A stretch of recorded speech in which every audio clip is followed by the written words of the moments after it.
नमस्कार, आप देख रहे हैं क्लीन न्यूज यूपी और मैं हूं आपके साथ वैशाली वर्मा। वक्त हो चला है उत्तर प्रदेश से जुड़ी 10 फटाफट बड़ी खबरों का।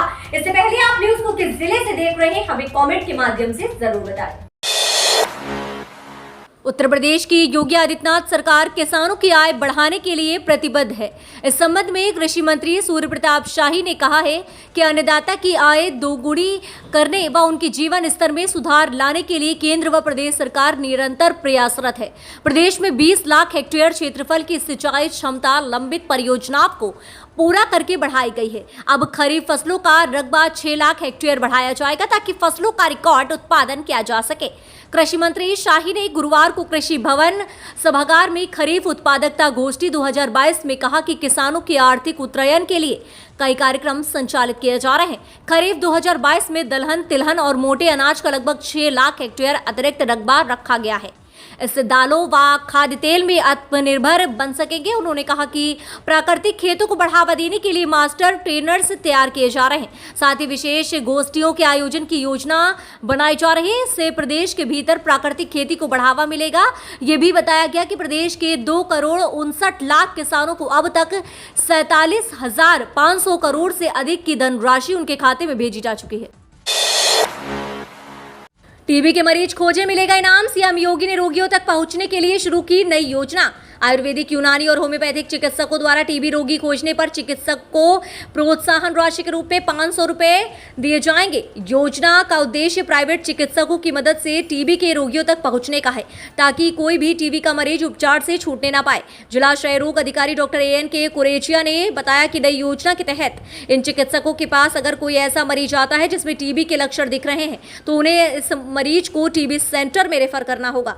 यह मरीज की जांच किया जाएगा। जांच में टीबी की पुष्टि होने पर सरकार चिकित्सकों को प्रोत्साहन राशि के रूप में 500 रुपए दिए जाएंगे। जिस मरीज में टीबी की पुष्टि होगी उनकी सूचना निक्षय पोर्टल पर भी दर्ज की जाएगी।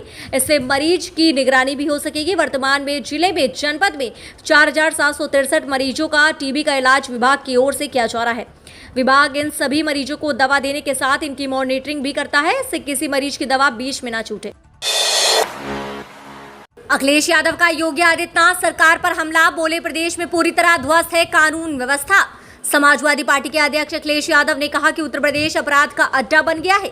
कानून व्यवस्था पूरी तरह ध्वस्त है। लूटपाट, हिंसा की घटनाएं लगातार बढ़ रही हैं।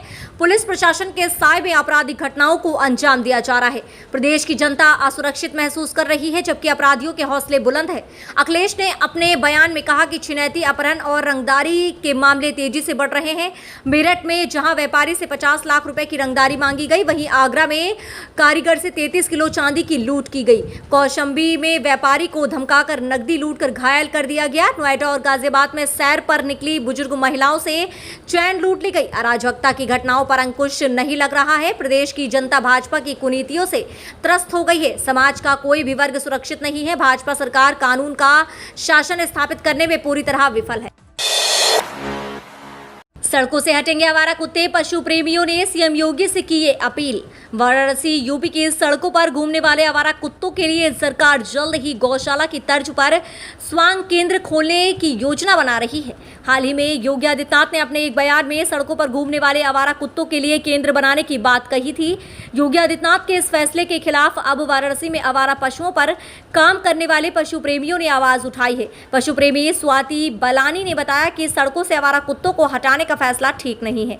एक रिसर्च में ये बात सामने आई है कि एक निश्चित संख्या के बाद कुत्तों को एक साथ नहीं रखा जा सकता है, क्योंकि ऐसे केंद्र में जो कमजोर कुत्ते होते हैं वो भोजन नहीं कर पाते हैं और दूसरे कुत्ते उनके हिस्से का भोजन कर लेते हैं, जिससे कुत्तों की मौत हो जाती है। यूपी के शहरों में हाउस टैक्स बढ़ाने की तैयारी, दखल नहीं दे पाएंगे महापौर और पार्षद, हर 2 साल में जेब पर बढ़ेगा बोझ।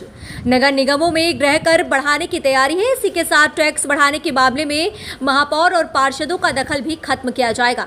नगर निगमों को आर्थिक रूप से संपन्न बनाने के लिए शासन ने ठोस पहल की है। इसके लिए प्रमुख सचिव नगर विकास की अध्यक्षता में 13 अधिकारियों की एक उच्च स्तरीय कमेटी बना दी गई है। कमेटी नगर निगम की आय बढ़ाने के स्रोत और तौर तरीकों पर रिपोर्ट देगी। ये कमेटी हाउस टैक्स बढ़ाने पर विचार कर रही है। प्रदेश के सभी नगर निगमों की आर्थिक स्थिति कमजोर है। इसी के मद्देनजर शासन ने नगर निगमों की हालत सुधारने की दिशा में काम शुरू किया है।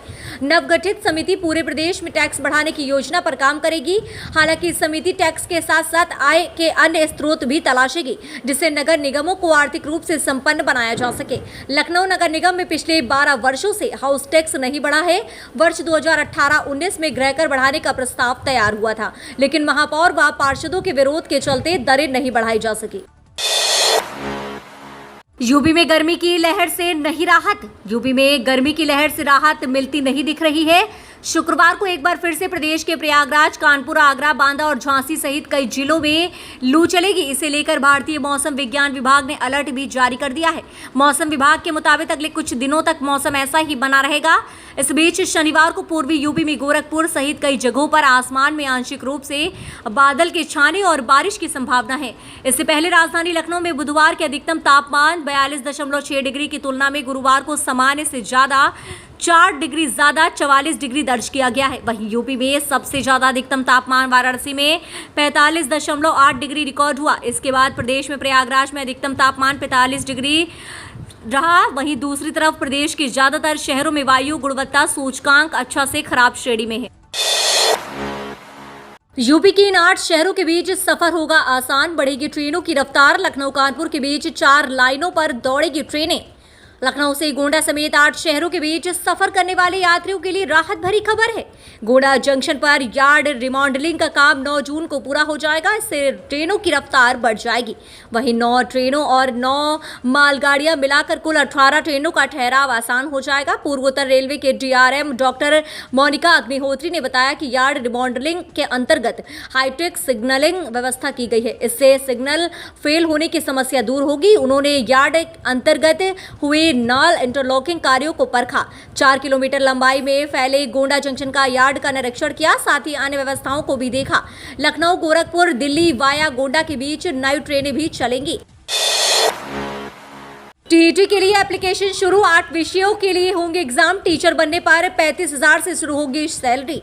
एजुकेशन फील्ड में काम करने की चाह रखने वाले लोगों के लिए बेहतरीन मौका है। हिमाचल प्रदेश स्कूल शिक्षा बोर्ड ने अध्यापक पात्रता परीक्षा के लिए नोटिफिकेशन जारी किया है। इसके तहत 10 जून यानी आज से ऑनलाइन एप्लीकेशन प्रोसेस शुरू हो गया है। कैंडिडेट ऑफिशियल वेबसाइट पर 1 जुलाई तक अप्लाई कर सकते हैं। HPTET के तहत 8 विषयों के लिए योग्य उम्मीदवारों का चयन किया जाएगा। इसमें GBT, TGT, artist, medical, non medical, language teacher, Shastri, Punjabi, Urdu शामिल है। आपको बता दें कि इसके लिए परीक्षा का आयोजन 27 जुलाई से 13 अगस्त 2022 तक होगी। शिक्षा बोर्ड ने अध्यापक पात्रता परीक्षा की डेट शीट पहले ही जारी कर दी है। इसके अलावा कैंडिडेट्स का श्रेणी व उप श्रेणी में ऑनलाइन करेक्शन की अनुमति नहीं होगी। पीएम मोदी गुजरात को देंगे एक और सौगात। आज अहमदाबाद के दौरे पर जाएंगे। इन स्पेस के मुख्यालय का करेंगे उद्घाटन। प्रधानमंत्री नरेंद्र मोदी गुजरात को एक और सौगात देने वाले हैं। वे 10 जून को अहमदाबाद का दौरा करेंगे। यहां वे भोपाल में भारतीय राष्ट्रीय अंतरिक्ष संवर्धन और प्राधिकरण केंद्र के मुख्यालय का उद्घाटन करेंगे। इसे जून 2020 में केंद्रीय कैबिनेट से मंजूरी मिली थी। जानकारी के मुताबिक इन स्पेस एक नोडल एजेंसी होगी जो अंतरिक्ष गतिविधियों और गैर सरकारी निजी संस्थाओं को अंतरिक्ष से जुड़ी सुविधाओं के विभाग के उपयोग की अनुमति देगी। इसका मकसद अंतरिक्ष क्षेत्र के लिए ज्यादा से ज्यादा निजी भागीदारी को सुनिश्चित करना होगा। भारतीय अंतरिक्ष अनुसंधान संगठन ने अपने ट्विटर हैंडल पर इन स्पेस मुख्यालय के उद्घाटन की घोषणा की। इन स्पेस के अध्यक्ष पवन गोयनिका ने ट्वीट किया कि 10 जून 2022 को 3:45 बजे पीएम मोदी अहमदाबाद के भोपाल स्थित इन स्पेस मुख्यालय के उद्घाटन करेंगे। इसकी घोषणा करते हुए मुझे खुशी हो रही है। हम अंतरिक्ष क्षेत्र का विकास करने के लिए उद्योग और इसरो के साथ काम करने के लिए तत्पर रहेंगे। योगी सरकार का सख्त रुख। गन्ना दफ्तरों पर नहीं हो सकेगी गड़बड़ी, होगी कैमरे की नजर। प्रदेश की सहकारी गन्ना विकास समितियों के साथ गन्ना विकास परिषदों, जिला गन्ना अधिकारी व क्षेत्रीय उप गन्ना आयुक्त के कार्यालयों में गड़बड़ी रोकने के लिए सीसीटीवी कैमरे लगाए जाएंगे।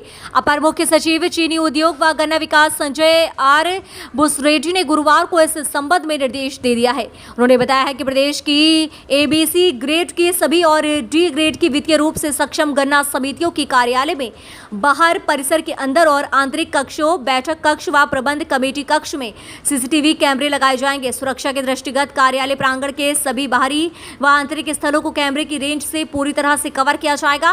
उन्होंने बताया कि इस मुख्यालय के संयुक्त गन्ना आयुक्त समितियां व अपर गन्ना आयुक्त विकास की CUG नंबर से जोड़ा जाएगा। इस व्यवस्था से संबंधित अधिकारी बैठक में रहते हुए भी अपने कार्यालय की गतिविधियों पर नजर रख सकेंगे। तो ये रही दिन भर की 10 फटाफट बड़ी खबरें। न्यूज अगर आपको पसंद आए हो तो वीडियो को लाइक शेयर करना और हमारे चैनल क्लीन न्यूज यूपी को सब्सक्राइब करके बेल आइकन को प्रेस करना बिल्कुल ना भूलें।